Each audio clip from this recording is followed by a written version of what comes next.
Gente, finalizando então o nosso tópico das resinas, né? Vou falar aqui sobre as indicações e as contraindicações. Como a gente tem falado ao longo da aula, né? As indicações das resinas, elas estão muito relacionadas com a questão estética, tá? Como ela tem a cor desse material é muito parecida com o dente, então tanto em dentes anteriores como em dentes posteriores, o apelo estético é muito forte para a restauração de resina. Algumas pessoas podem não se preocupar, não é, com o fato de ter uma restauração de amálgama num dente posterior, porque afinal de contas é um dente posterior, enfim, tem gente que não se preocupa, que no dente posterior pode ter uma restauração de amálgama sem problema. E para algumas outras pessoas isso já é uma situação mais crítica, entendeu? Então tem gente que não quer mais amálgama, que quer colocar todas as restaurações de resina. Isso é muito relativo. É importante sempre conversar com o cirurgião dentista, tá? Porque existem as circunstâncias em que a resina é indicada, mas também existem as contraindicações, tá? Então tem que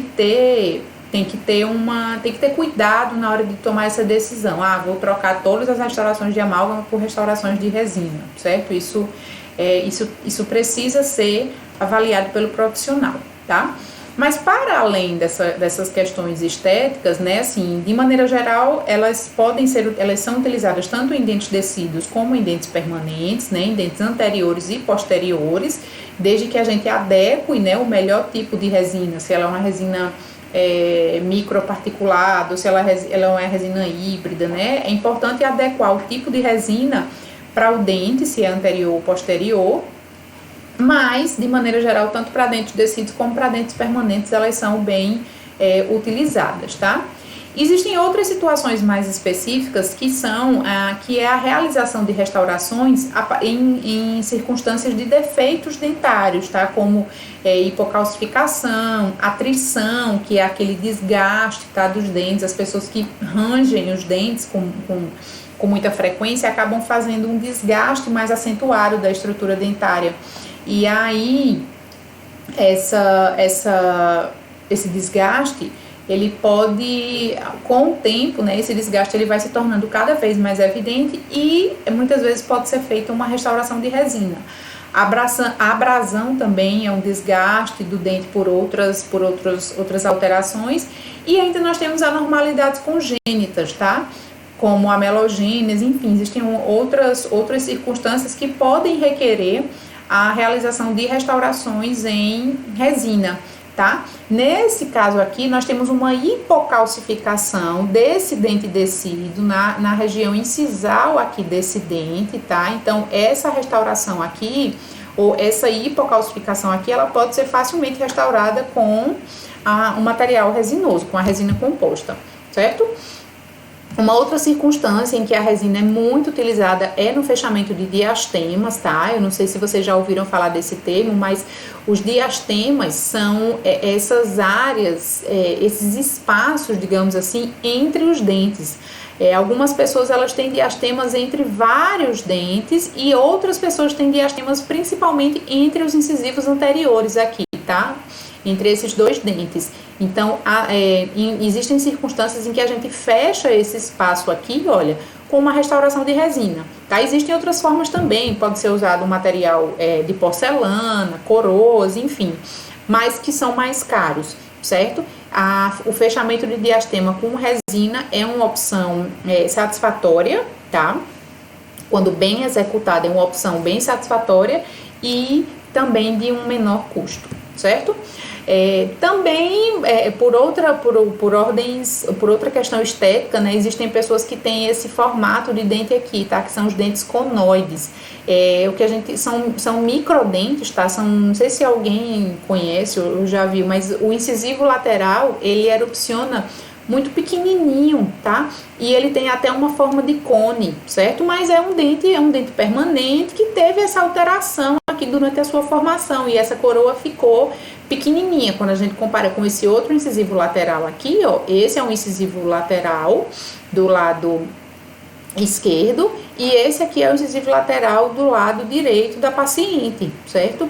Então esse aqui ele pode ser restaurado, tá? E depois da restauração, olha como ele ficou, certo? Então aqui, através de por uma restauração de resina, a estética desse dente, ela da boca do sorriso, né, dessa paciente, foi significativamente melhorada pela realização da restauração nesse dente conoide aqui, tá? Percebam que o apelo da restauração em resina é muito estético, né? Todas as situações que nós vimos até agora, nós falamos de estética. Um dente conoide, quando a gente faz a restauração, o sorriso fica melhor, nos diastemas, né? Então, esteticamente, né, dessa maneira aqui é mais harmônico.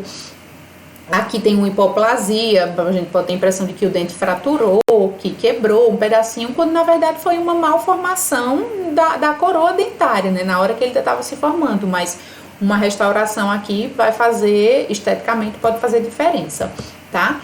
Então o apelo da resina é fortemente estético, certo? Mas as contraindicações existem, né? Como eu falei há pouco tempo, a gente não pode desconsiderar completamente outros materiais restauradores como o amálgama, porque existem circunstâncias em que eles são indicados, em que eles são necessários. Por exemplo, quando o paciente não tem bons hábitos de higiene, gente, é muito difícil que uma restauração de resina ela dure durante longo tempo, como é a previsão. Por quê? Nós temos aquela circunstância da contração no momento da polimerização, tá? Então a resina ela vai contrair na hora da polimerização, e ali o paciente que não tem boa higienização, ali pode haver a formação de uma lesão cariosa secundária, né? Porque vai ter um depósito de restos alimentares, depósito de bactérias, tá? Então a resina ela é realmente contraindicada para pacientes que não têm boa higiene. Aqueles pacientes que, por exemplo, a gente percebe que tem uma gengiva que sangra com muita facilidade, né? Que são os casos de gengivite. Pacientes que têm muito biofilme, né? Que é aquela massinha amarelada, que a gente percebe quando a gente fica, né? Às vezes a gente nota, o nosso olhar vai ficando cada vez mais apurado, e às vezes a gente percebe a formação de uma massinha sobre a face vestibular dos dentes, tá? A formação desse biofilme, digamos assim, né, é um indicativo de que o paciente não está higienizando corretamente. Então, quando ele tem esse biofilme em grande quantidade, é sinal de que o hábito de higiene dele não é bom. E se os hábitos de higiene do paciente não são bons, não vai adiantar. Assim, a gente até pode fazer a resina e tudo mais, mas é uma restauração que tem uma chance de insucesso muito maior, tá? E uma outra circunstância que contraindica a resina é o custo, certo? Inevitavelmente, né, por toda a tecnologia que é inserida na resina hoje em dia, o custo dela é mais alto, tá? Quando a gente compara com uma restauração de amálgama, por exemplo, uma restauração de resina, ela tem um custo maior, até porque ela tem mais etapas. Vocês vão ver com a disciplina de técnicas restauradoras que para fazer a restauração de resina não é só chegar e colocar a resina dentro da cavidade. Existe uma série de etapas prévias. É preciso fazer um condicionamento do dente, é preciso aplicar um adesivo. Então existem etapas anteriores que, para completar o procedimento restaurador, que tornam esse material mais caro, tá? Então, se o custo for um problema para o paciente, a restauração de amálgama, ela é uma opção, tá? E é um material bom. O amálgama também, como a gente falou na aula passada, ele é um bom material, ele é bem tolerado, entendeu? E é mais barato. Então, ele, de fato, não pode ser completamente desconsiderado em virtude da sua característica antiestética. Claro que hoje em dia, em dentes anteriores, ninguém vai colocar amálgama. Mas para dentes anteriores, as resinas, se o custo for uma coisa importante para o paciente, se ele, doutor, eu não posso pagar uma restauração de resina, você pode ser feita uma restauração de amálgama que tem um custo menor, tá? Então, gente, sobre resina era isso, tá? Espero que tenha ficado claro para todo mundo. Quem tiver com dúvidas, coloca no fórum, me procura. Eu espero que vocês assistam todos os vídeos, que fique realmente tudo esclarecido. Eu acho que são muitas informações, mas vocês têm uma semana aí para acompanhar todos esses vídeos. E eu queria trazer aqui, para finalizar essa nossa conversa sobre resina, porque hoje em dia a gente tem visto como é que eu digo, um salto, né, de restaurações estéticas muito grande, né? As redes sociais têm muitos profissionais que fazem restaurações muito boas, muito bonitas. Então, é bom, né? Bacana, que bom que a tecnologia avançou a um nível de ter um material que substitua esteticamente a estrutura dentária, né? Porque ninguém está imune, a gente pode se proteger da cárie, né? Por exemplo, se a gente tem uma boa higiene oral, a gente pode se proteger da cárie. Mas um trauma, uma pancada, alguém quebra um dente, fratura um dente, tá? Então, assim, existem circunstâncias que fogem do nosso controle e que podem acontecer. E aí, se a recuperação puder ser feita com um material estético, isso é muito bom. Então, as resinas, elas são largamente utilizadas hoje em dia, porque esteticamente elas são muito boas. Já falamos sobre isso, né, ao longo desses vídeos.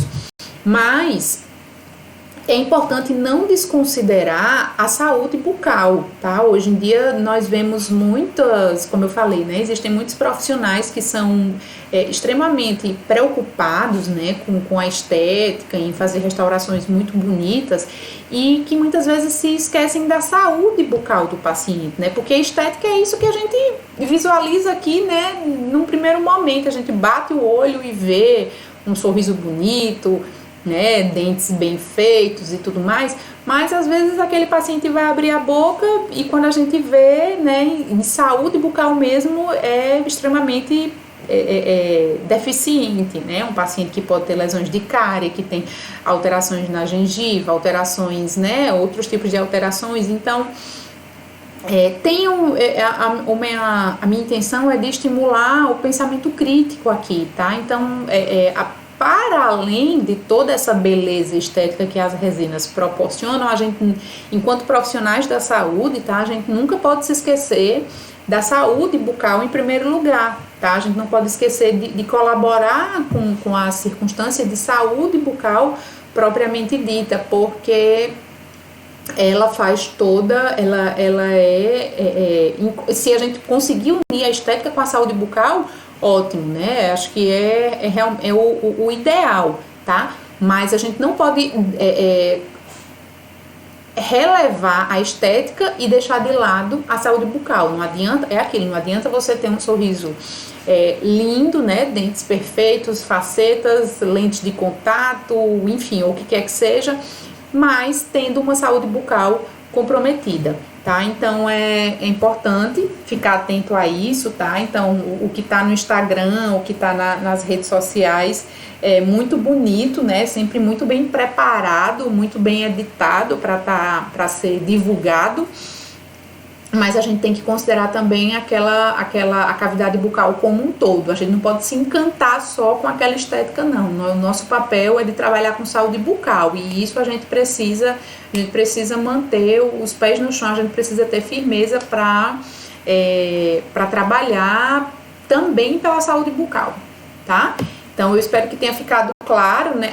Eu já ia me esquecendo, olha só, eu coloquei duas fotos aqui, né? Então, a situação em que nós temos um sorriso muito bonito, né? Em que a gente visualmente nós observamos um sorriso muito bonito, mas quando o paciente, se a gente for fazer uma análise, um exame clínico mais cuidadoso, a gente pode identificar esse tipo de situação aqui do paciente, tá? Essas manchinhas brancas aqui, olha, na borda dos dentes, são cálculo dentário, é o que muita gente conhece como tártaro, tá? E, gente, infelizmente isso é uma realidade, tá? Então, a gente olha o dente aqui pela frente, lindíssimo, mas se o paciente abrir a boca, muitas vezes nós vamos encontrar essa condição. Então, esse paciente tem saúde, né? Ele tem uma estética muito bonita, ele pode ter uma estética muito bonita, mas em termos de saúde, ele infelizmente não está contemplado, né? A saúde bucal, ela não tá, ela tá deficiente nesse sentido, certo? Então é isso que eu quero que vocês considerem, tá? O que brilha muito aos olhos, a estética que brilha muito aos olhos é muito bacana, é muito bonito de se ver. Mas antes da estética a gente tem que pensar em saúde. Nós somos profissionais de saúde, temos que pensar em saúde bucal antes de pensarmos apenas em estética. A estética ela vai ser uma consequência, tá bom? Eu espero que tenha ficado claro para todo mundo, tá? Espero que os vídeos tenham sido, né? Que vocês tenham conseguido entender todas as ideias. E como eu falei, quem não entender, quem ficar com alguma dúvida, deixa a dúvida lá no fórum que eu vou respondendo para todos, tá bom?